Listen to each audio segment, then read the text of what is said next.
살라. 명절 때마다 반복되는 질문들에 답하면서 오늘 우리에게 주시는 하나님 말씀은 하박국 3장 17절부터 19절까지의 말씀입니다. 비록 무화과 나무가 무성하지 못하며 포도나무에 열매가 없으며 감람나무에 소출이 없으며 밭에 먹을 것이 없으며 우리의 양이 없으며 외양간에 소가 없을지라도 나는 여호와로 말미암아 즐거워하며 나의 구원의 하나님으로 말미암아 기뻐하리로다. 주 여호와는 나의 힘이시라. 나의 발을 사슴과 같게 하사 나를 나의 높은 곳으로 다니게 하시리로다. 아멘. 세상 돌아가는 일에 대한 여러 가지 해석이 있을 수 있고 그에 따른 각자의 질문이 있을 수가 있습니다. 오늘은 어찌하여? 라는 질문을 갖고 살았던 사람, 이해할 수 없는 세상에 대한 질문의 사나이 하박국에 대해서 여러분과 함께 말씀을 나누도록 하겠습니다. 하박국이 예언한 시기는 주전 610년 전후입니다.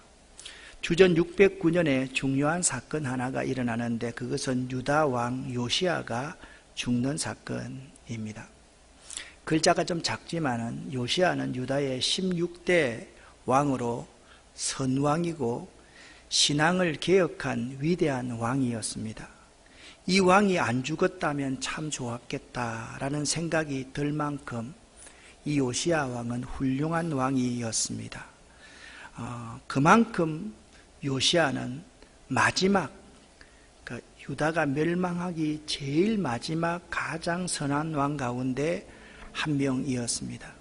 이 왕이 머깃도 전투에서 애굽의 바로의 느고에게 죽임을 당합니다. 이 사건은 엄청난 충격이었습니다. 애굽 왕 느고는 바로 요시야의 아들 여호아하스, 이 여호아하스라는 자가 요시야의 아들이었는데요. 이 여호아하스를 3개월 만에 바로 느고는 요시야가 죽고 나자 머깃도에서 죽고 나자 3개월 만에 폐위하고 여호야김, 요시야의 둘째 아들인 여호야김을 왕으로 세웁니다. 이 여호야김은 애굽 왕 바로 느고의 꼭두각시 왕이었습니다. 이 여호야김은 애굽 왕 바로에게 바로 느고에게 잘 보이기 위해서 백성들을 탈취하기 시작했고 백성들의 고혈을 짜내기 시작합니다. 그때 한 중요한 사건이 일어납니다. 갈그미스라는 곳에서 전투가 일어나는데 이 갈그미스 전투는 바벨론과 애굽과의 최후의 전투였습니다. 이 갈그미스 전투에서 바벨론이 승리하게 됩니다. 애굽이 대패하게 됩니다. 그러자 이 여호야김의 아들 여호야긴이라는 아들이 있었는데 이 여호야긴을 요 두 시기는 주로 애굽이 패권을 잡고 있는 시기였고 이 여호야김 시대는 완전히 애굽이 이제 패권을 다 잡았던 시기이고 지금 갈그미스 전투부터는 바벨론이 패권을 잡은 시기입니다. 여호야긴을 포로로 잡아가 버립니다. 그로부터 37년간을 잡아두었다가 37년 후에 여호야긴을 놓아주고요. 시드기야라는 요시야의 막내 시드기야를 왕으로 세우게 됩니다. 그러니까 요시야가 죽고 시드기야 왕이 등장할 때까지의 이 시기가 11년간이었습니다. 정말 어려운 시기를 살았던 선지자가 하박국 선지자였던 것입니다. 말씀을 드렸듯이 하박국이 활동하던 그 시대에는 국내적으로 참으로 어려웠던 시기였습니다. 이 시기에 같이 활동했던 선지자가 있습니다. 여러분 잘 아는 눈물의 선지자 예레미야라는 선지자입니다. 다시 한번 이 하박국이 활동한 시기를 요약하자면 요시야 왕은 남왕국 유다의 마지막 신앙을 상징하는 인물이었다. 성전을 수리하던 중 발견된 율법책의 기록에 근거해서 요시야는 대대적인 종교개혁을 이루어내는데, 하지만 이러한 업적에도 불구하고 하나님은 유대의 멸망을 허용하십니다. 성경은 이를 요시야 이전의 왕들의 악함 때문이라고 열왕기하 23장 26절에서는 설명을 하고 있습니다. 이 하박국이 활동한 이 시기는 외형적으로는 대대적인 유월절 준수와 전 국가적인 신앙의 갱신으로 자칫 화려해 보일 수도 있었지만, 정치적으로는 주변 신흥 강국들에 의해서 나라가 매우 불안정한 때였습니다. 결국 요시야가 애굽의 바로 너고에 의해 머깃도에서, 머깃도가 다른 지명이면 아마겟돈 아닙니까? 그래서 최후의 전쟁을 아마겟돈 전쟁이라고 할 만큼 요시야가 죽었던 그 사건이 성경에서 차지하는 비중이 매우 큰 것임을 알 수가 있습니다. 요시야가 머깃도에서 바로의 너고에 의해서 살해되면서 사회 전반적인 혼란의 시기가 시작됩니다. 그 시대 근동의 지도는 이렇습니다. 여기 이스라엘 유다가 있습니다. 아래에 애굽의 파라오 너고가 있습니다. 그때의 그 근동을 지배하던 제국은 아수르 제국이죠. 아수르 제국이 점점 더 쇠퇴갈 때 신흥 강국으로 등장한 제국이 바벨론 제국입니다. 그 아수르 제국의 멸망과 더불어서 이 모든 근동의 패권을 차지하던 했던 세력이 바벨론 제국이었는데, 여기에서 이 애굽과 유다 간의 전쟁에서, 이 머깃도 전쟁에서 요시야가 죽는데, 바로 여기서 여기가 머깃도입니다. 아마겟돈 머깃도입니다.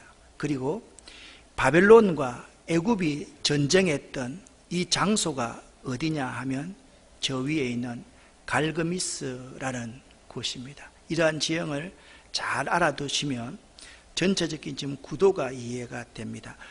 우리나라의 형세와 어떻게 이러면 참 비슷한지 참 모르겠습니다. 우리는 항상 대국이라 해서 중국을 참 선호하는 그러한 민족이었습니다. 신흥강국 미국이 있습니다. 그리고 아수르 제국 러시아도 있습니다. 일본도 있습니다. 이러한 큰 나라들 속에 우리가 지금 존재하고 있는 것과 참 유사하다라는 생각을 한번 해 보았습니다. 이 어려운 시기에 선지자 하박국은 하나님께 따지듯이 이런 질문을 합니다. 하나님, 과연 아수르가 열국을 괴롭히고 압제하는 것이 옳습니까? 우리들의 왕 여호야김이 애굽의 바로 너고에게 조공을 바치기 위해서 백성들을 저렇게 권력으로 누르는 것이 부당하지 않습니까, 하나님? 우리 민족이 설사 죄를 저질렀다고 해도 어떻게 하나님을 대적하는 원수의 나라 바벨론의 느부갓네살이 우리의 왕을 폐위하고 우리 민족을 마음대로 유린하는 것이 옳습니까? 이런 의문을 갖고 질문을 했던 사람이 하박국 선지자였습니다. 여러분이 하박국 선지자와 같은 상황이라면 어떠했겠습니까? 아마도 불평과 원망 그리고 회의감 때문에 신앙의 방황을 했겠지요. 여러분은 지금 혹시 하박국 선지자와 같은 불평의 질문은 없으십니까? 현재의 상황에서 이해 안 되는, 이해하기 어려운 질문이 있으시지요. 그런데 말입니다, 하박국은 마지막에 감사하며 즐거워했더라, 그렇게 우리에게 증언하고 있습니다. 하박국이 감사하며 즐거워했던 것을 그냥 성경으로 외우면 재미가 없는데 찬송을 부르면서 외우면 매우 재미가 있습니다. 한번 여러분과 제가 한번 불러 보겠습니다.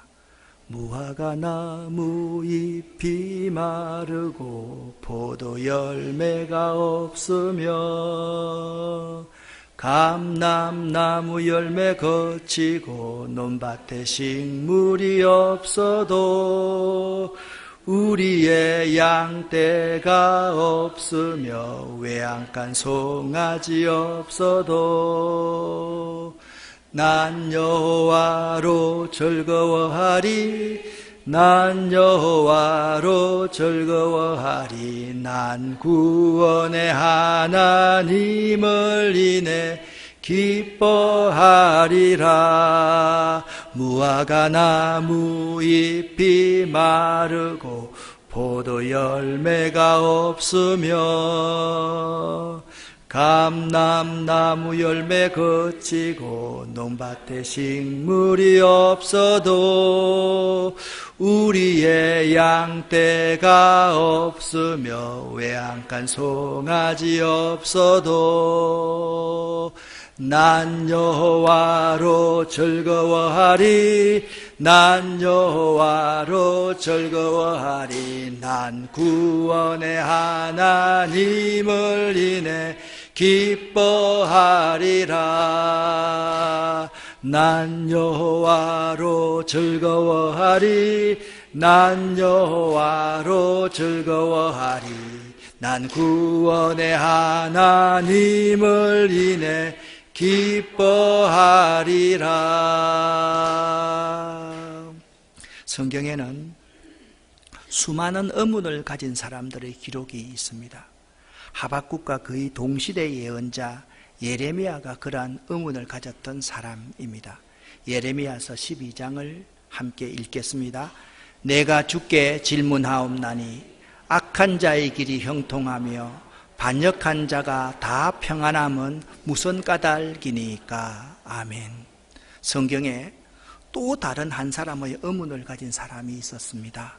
예루살렘 성전 음악 목회자였던 아삽의 시에서 나타납니다. 시편 73편입니다. 시편 73편은 왜 악인이 형통하며 의인이 고통을 당하는가라는 의문과 그 문제에 대한 명쾌한 해답을 담고 있는 귀한 시입니다. 아삽은 1절부터 14절에서 이렇게 고백합니다. 파란색 글을 함께 읽습니다. 하나님, 나는 악인들의 형통함과 잘되는 것을 보고 거의 실족할 뻔하였습니다. 아멘. 1절부터 14절을 요약하면 그런 내용입니다. 나는 악인들이 형통하고 잘되는 것 보고 신앙의 줄을 놓을 뻔해서 난 안 믿을 뻔했습니다. 그렇게 고백합니다. 그리고서 16절에 이렇게 말합니다. 함께 읽습니다. 내가 이 모든 문제를 이해하기가 무척 힘들었으나, 그러니까 하박국 선지자는 악인들의 형통함과 잘되는 것을 보고 이해하기가 매우 힘들었던 상황입니다. 17절 함께 읽습니다. 내가 하나님의 성소에 들어갔을 때 악인들의 최후를 깨달았습니다. 아멘. 이 아삽이 하나님의 성소에 들어갔을 때에 악인의 최후를 깨달았다. 악인들을 하나님께서 어떻게 하신다는 사실을 깨달았다라고 말씀하고 있습니다. 하나님의 말씀의 기록인 성경에는 공통적으로 이해하기가 힘든 부분에 대한 질문에 대하여서 그 해답을 뭐라고 말씀하고 있는가 하면, 성전에서 하나님을 만났을 때에 문제가 해결되었다라고 그렇게 말씀하고 있습니다. 도대체 하박국 선지자는 어떠한 하나님을 만났기에 이 환난의 상황 중에서 감사의 찬양을 하나님께 드릴 수 있게 되었는지, 그가 하나님에 대해서 어떠한 것을 더욱 깊이 알았기에 이 암울하고 고통스러운 현실 속에서 기뻐하고 즐거워하는 자리에 설 수 있게 되었을까? 이것을 오늘 본문을 통해서 한번 알아보기를 원합니다. 먼저 하박국 3장 3절입니다. 함께 읽습니다. 하나님이 대만에서부터 오시며 거룩한 자가 바란 산에서부터 오시는도다. 그의 영광이 하늘을 덮었고 그의 찬송이 세세에 가득하도다. 아멘. 여기 하나님이 오시며 오셨다 그렇게 표현하고 있습니다. 어디서부터 오셨다고 말씀하고, 대만은 에서의 거주지로 에서의 후손들인 에돔이 살던 곳을 가리키며, 바라는 에돔에서부터 가데스 바네아까지의 이방 지역 전체를 말을 합니다. 그런데 하나님이 그 이방 지역 전체로부터 오셔서 그의 영광을 온 하늘에 덮었고 그의 찬송이 세계에 가득하다는 사실을 깨닫게 되었습니다. 먼저 하박국은 이 모든 세상 가운데서 오시는 거룩하신 영광의 하나님을 만났던 것입니다. 3장 4절입니다. 함께 읽겠습니다. 그의 강명이 햇빛 같고 광선이 그의 손에서 나오니 그의 권능이 그 속에 감추어졌도다. 아멘. 그는 누굽니까?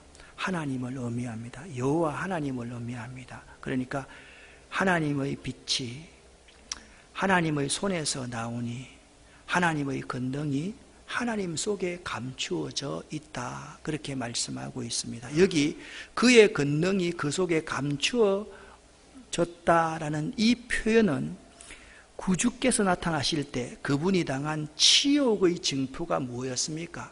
갈보리 십자가에서의 죽음 아닙니까?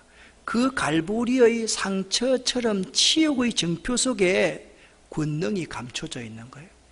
십자가가 멸망받을 사람에게는 그것이 참 부끄러운 것처럼 보이지만 구원을 얻을 우리에게는 뭐가 된다고요? 하나님의 능력이 된다라고 그렇게 말하고 있기 때문에 그렇습니다. 바로 이 말씀입니다. 그분의 영광이 거기에 있을 것이고 그 권능 속에 감춰져 있을 것이다 라고 말씀하고 있습니다. 하박국은 깨달았습니다. 자기가 보던 하나님이 그저 그런 하나님이 아니라 권능의 하나님, 전능하신 하나님이라는 사실을 깨닫게 되었습니다. 하나님의 전능하신 능력은 절대적인 능력과 일반적인 능력으로 나눌 수가 있습니다. 절대적인 능력은 하나님께서 절대 주권적으로 행하시는 능력을 의미하고, 일반적인 능력은 질서 있게 이루어지고 있는 하나님의 섭리적 활동에 해당됩니다. 전능하신 하나님의 사역은 천지창조와 같은 사역, 세상의 통치, 이 세상과 역사를 통치하고 계시는 하나님, 그리고 우리 인생들을 죄악에서, 죄와 사망과 저주와 형벌에서 예수 그리스도의 십자가의 대속을 통해서 구원하시는 것들, 이러한 것이 전능하신 하나님의 사역 가운데 한 가지인 것입니다. 하박국은 전능하신 하나님을 깨달았습니다. 하나님은 그저 그러신 분이 아니라는 사실을 알았다라는 것입니다. 3장 8절 9절 말씀을 여러분과 제가 함께 읽겠습니다. 여호와여, 주께서 말을 타시며 구원의 병거를 모시오니 강들이 분이 여기심이니이까, 강들을 노여워하심이니이까, 바다를 향하여 성내심이니이까, 주께서 활을 꺼내시고 화살을 바로 쏘셨나이다. 주께서 강들로 땅을 쪼개셨나이다. 아멘. 8절 9절을 읽으면서 어떤 그림이 여러분 머릿속에 그려집니까? 출애굽 사건이 머릿속에 그려지지 않습니까? 출애굽을 주도하신 역사적인 하나님, 홍해를 건너게 하신 하나님을 8절과 9절에서 잘 묘사하고 있습니다. 특별히 9절 하반절 말씀에 있는 쪼개셨나이다 라는 히브리어 드바카라는 단어는 홍해를 가르셨을 때 사용하셨던 미완료형 동사입니다. 이처럼 이 한 문장의 이 단어 하나하나들은 하나님이 친히 전쟁에 나가서 원수들을 멸절하시는 모습을 잘 보여주고 있습니다. 이 8절 9절의 모습을 구체적으로 묘사하는 것이 하박국 3장 3절 말씀입니다. 같이 읽겠습니다. 주께서 주의 백성을 구원하시려고 기름 부음 받은 자를 구원하시려고 나오사 악인의 집의 머리를 치시며 그 기초를 바닥까지 드러내셨나이다. 아멘. 하박국 선지자는 이스라엘의 역사 가운데 일하셨던 전쟁에 능하신 하나님을 오늘 8절, 9절, 13절에서 만나게 되었던 것입니다. 또 하박국 3장 2절 말씀, 여러분이 너무나도 잘 알고 있는 이 말씀을 함께 읽어보겠습니다. 여호와여, 내가 주께 대한 소문을 듣고 놀랐나이다. 여호와여, 주는 주의 일을 이 수년 내에 부응하게 하옵소서. 이 수년 내에 나타내시옵소서. 진노 중에서라도 긍휼을 잊지 마옵소서. 아멘. 2절 말씀은 내가 주께 대한 소문을 듣고 놀랐나이다. 이것은 부흥에 대해서 사실 하시는 말씀이 아니라 주님의 심판, 이런 말씀인데 많은 성경 해석하시는 분들이 부흥에 대해서 이야기할 때 이 말씀을 인용한 경우가 참 많습니다. 그런데 하박국 선지자는 성전에 들어가서 하나님께 기도하면서 이 사실 때문에 놀랍니다. 궁극적으로 하나님의 백성들을 하나님께서는 결코 포기하지 않는다는 사실을 듣고 그는 놀랍니다. 그래서 하나님께 기도합니다. 하나님은 이 백성들이 아무리 죄악 가운데 있고 원수들을 들어서 우리를 친다 할지라도 하나님은 이 백성들을 결코 포기하지 않으신다는 사실을 깨달았습니다. 이제 하나님 우리에게 다시 한번 기회를 주셔서 우리들을 부흥케 하시고 긍휼을 속히 내려주십시오. 여기 2절 하반절 말씀에 진노 중에라도 긍휼을 잊지 마옵소서라고 기도하는 것은 긍휼을 받지 못할 만한 우리들 유다민족이지만 그래도 한 번쯤 봐달라라는 기도입니다. 긍휼을 다른 말로 표현하면 은혜입니다. 은혜라는 의미가 무엇입니까? 받을 만한 자격이 없는 사람들에게 베풀어진 하나님의 호의를 은혜라고 하지 않습니까? 로마서 5장 8절 말씀에 이런 말씀이 있습니다. 우리가 아직 죄인 되었을 때, 우리는 현재 죄인입니다. 근데 그리스도께서 우리를 위해서 십자가에 죽으심으로 하나님께서 우리를 얼마나 사랑하시는가에 대한 하나님의 사랑을 우리에게 확실히 증거해 주셨습니다. 아멘. 그렇게 말했습니다. 우리가 의인 되었을 때 하나님께서 하나님의 아들을 십자가에 대속의 제물로 못 박았습니까? 아닙니다. 우리가 아직 죄인 가운데 있을 때, 우리가 죄 가운데 있을 때, 죄의 범벅으로 있을 때 하나님께서는 자기 아들을 십자가에 보내셔서 우리를 위해서 대속의 제물로 삼으셨다. 이것이 진노 중에라도 긍휼을 잊지 말아 달라. 받을 만한 자격이 없는 사람에게 베풀어진 하나님의 은혜, 그 은혜를 하박국 선지자가 깨달았다라는 것입니다. 하박국 선지자는 긍휼과 은혜의 하나님을 믿었습니다. 그리고 3장 1절 5번째 마지막입니다. 여기에 그냥 우리가 놓치기 쉬운 구절인데요. 시기온옷에 맞춘 선지자 하박국의 기도라, 그렇게 3장 1절에서 시작하고 있습니다.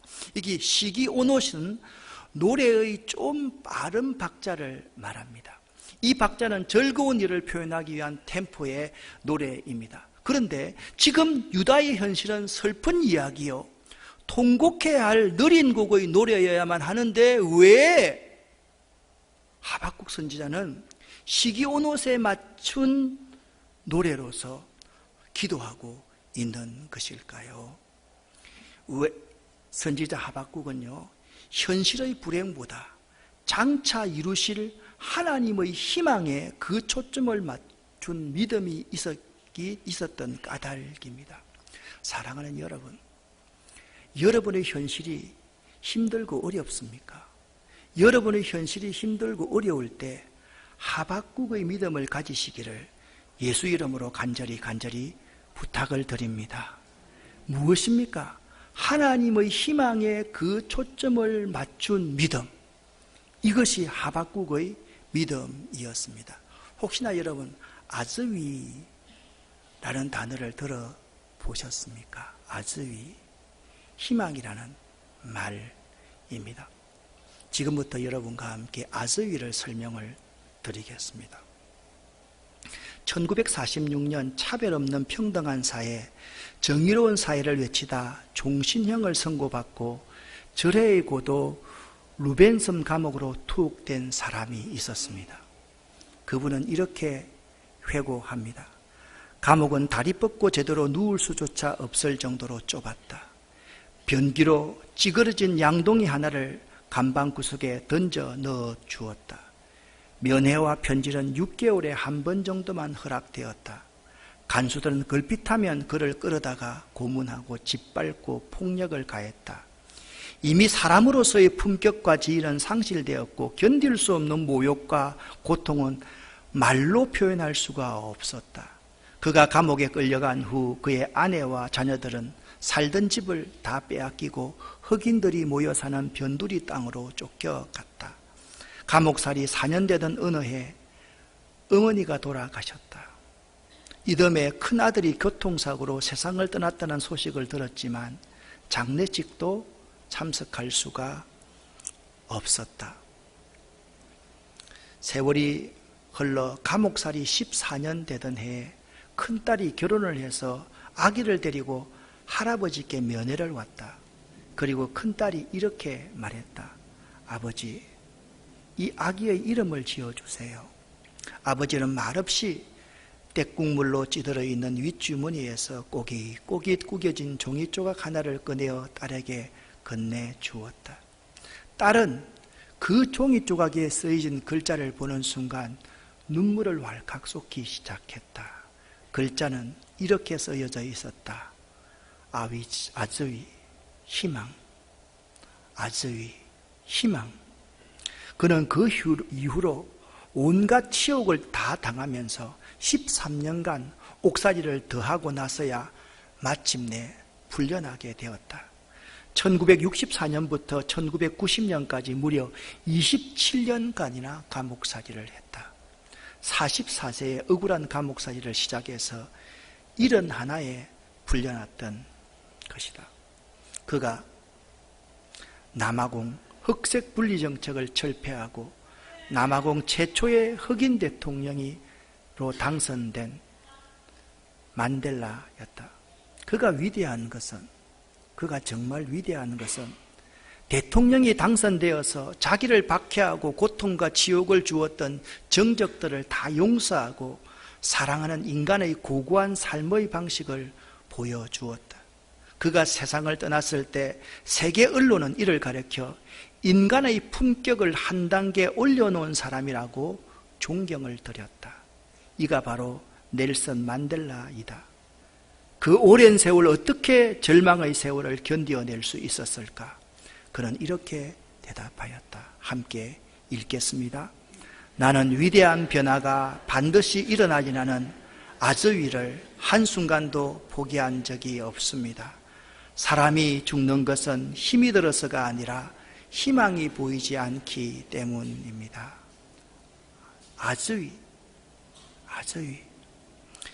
여러분, 제가 결혼해서 첫 아기를 가졌을 때 저는 희망이라는 단어에 참 그때 도취되어 있었던 사람입니다. 몰트만의 희망의 신학이라는 책을 읽고 가슴이 뛰어서 견딜 수 없는 신학도였습니다. 아들을 낳거나 딸을 낳거나 낳으면 무조건 이 아이 이름을 희망이라고 하겠다. 아들을 낳았습니다. 강력한 반대에 부딪혔습니다. 희망이란 이름을 짓지 못했습니다. 전의진이라고 짓게 되었습니다. 둘째를 가졌습니다. 둘째가 태어난 날이 7월 31일이라고 제가 기억을 하는데 그 아이 이름은 제가 양보할 수 없이 희망이라고 지어야 한다라고 선언했습니다. 여러분 생각해 보세요. 신학적으로 믿음이라는 것은 좀 강한 느낌이 들지 않습니까? 남성 지향적인 단어입니다. 사랑, 좀 소프트하고 부드럽지 않습니까? 여성 지향적입니다. 희망, 이 희망이라는 단어는요, 남성도 아니고 여성도 아니고 통합, 조화로움을 지향하는 그러한 단어입니다. 그래서 둘째 아이를 희망이라는 이름으로 지었습니다.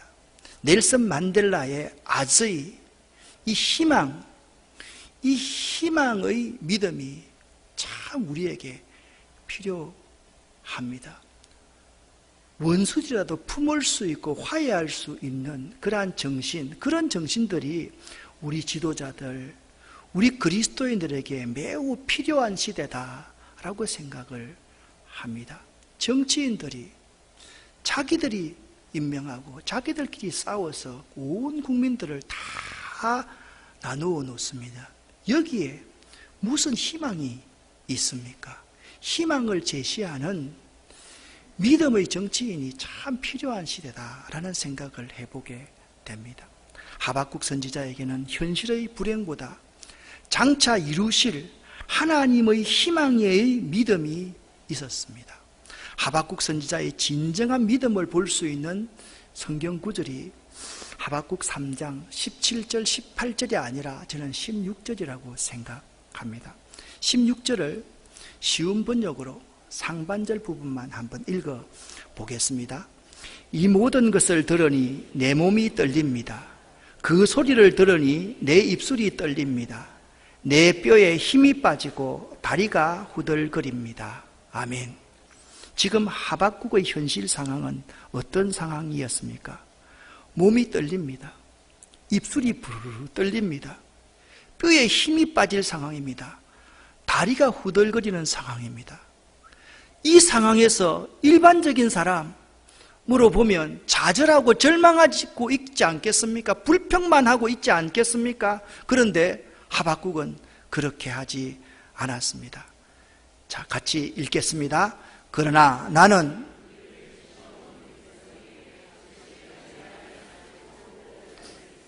하박국은 이렇게 말했습니다. 그러나 나는 참고 기다리겠습니다.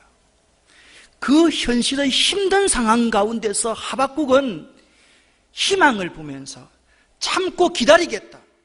그 믿음을 가지고 있는 것입니다. 힘든 현실 가운데서 참되고 진실된 믿음을 갖는다는 것은 결코 쉽지가 않습니다. 하박국은 하나님께 물었고 하나님은 하박국에게 대답해 주셨습니다.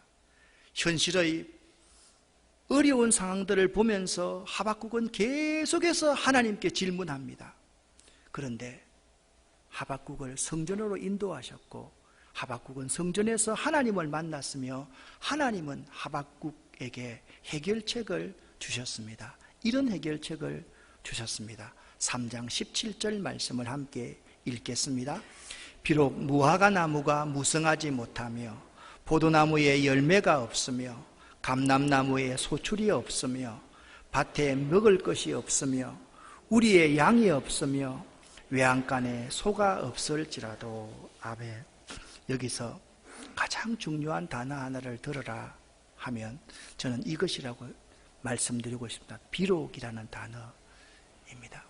비록 못하며 없으며 없을지라도. 무슨 말씀을 하박국 선지자는 우리에게 던지고 있습니까? 하박국 선지자는 없을지라도, 비록 없을지라도 하나님을 신뢰하는 믿음이 그에게 있었던 것입니다. 할렐루야. 이 믿음 가지시기를 예수 이름으로 간절히 축원합니다. 비록 없을지라도 전능하신 하나님, 이 세계를 영광 가운데 덮으시고 이 세계에 그의 찬송 소리로 가득해 하시는 그 전능하신 하나님께서 나의 모든 것을 채워주실 것이라는 믿음, 이 믿음이 하박국에게 있었던 것입니다. 그리고서 보니까 하박국은 기뻐하고 즐거워할 수 있었습니다. 18절 말씀을 두 번째 노란색 히브리어 직역으로 함께 읽어보겠습니다. 나는 여호와 안에서 기뻐하며 내 구원의 하나님 안에서 즐거워할 것입니다. 아멘. 자, 파란색, 초록색 부분 쉬운 번역으로 같이 읽어보겠습니다. 나는 여호와 때문에 기뻐하겠습니다. 나를 구원하시는 하나님을 즐거워하겠습니다. 아멘. 하박국 선지자는요, 비록 없을지라도 그 없는 배후에 전능하신 하나님을 바라보는 믿음이 있었습니다. 그 믿음이 있었기에 하박국 선지자는 여호와 안에 거할 수 있었고, 그는 생각했습니다. 나를 구원해 주신 하나님, 그렇지, 이 모든 것이 다 없다 할지라도 나를 구원하신 그 하나님의 그 사랑과 은혜만 생각한다고 한다면 비록 없을지라도 나는 기뻐하고 즐거워할 수 있겠다. 나는 확신을 갖게 되었다라는 것입니다. 하박국 선지자는 수없는 의문을 질문함으로써 환경을 초월하는 믿음을 가질 수 있었던 것입니다. 그리고 하박국 선지자는 이렇게 고백합니다. 주 여호와는 나의 힘이시라. 아멘. 한번 따라합시다. 주 여호와는 나의 능력이십니다. 아멘. 그래서 하박국 선지자는요, 이렇게 고백했습니다. 주 여호와는 나의 능력이십니다 라고 고백할 수 있었던 것입니다. 사랑하는 아름다운 교회 성도 여러분, 현재 상황에서 이해 안 되는, 이해하기 어려운 질문이 있으시지요. 경제적으로, 인간관계로, 또한 정치적으로, 이념적으로 여러분 젊은이는 젊은이대로 이해가 되지 않을 것이고, 연세 많은 분들은 연세 많은 대로 이해가 안 되는 분이 있으실 것입니다. 우리가 이 진영으로 저 진영을 바라보고 저 진영으로 이 진영을 바라보는 것이 아니라 하나님의 관점에서 이 진영 저 진영 없이 서로를 한번 바라볼 수 있는 믿음이 있었으면 참 좋겠습니다. 어떻게 하면 되겠습니까?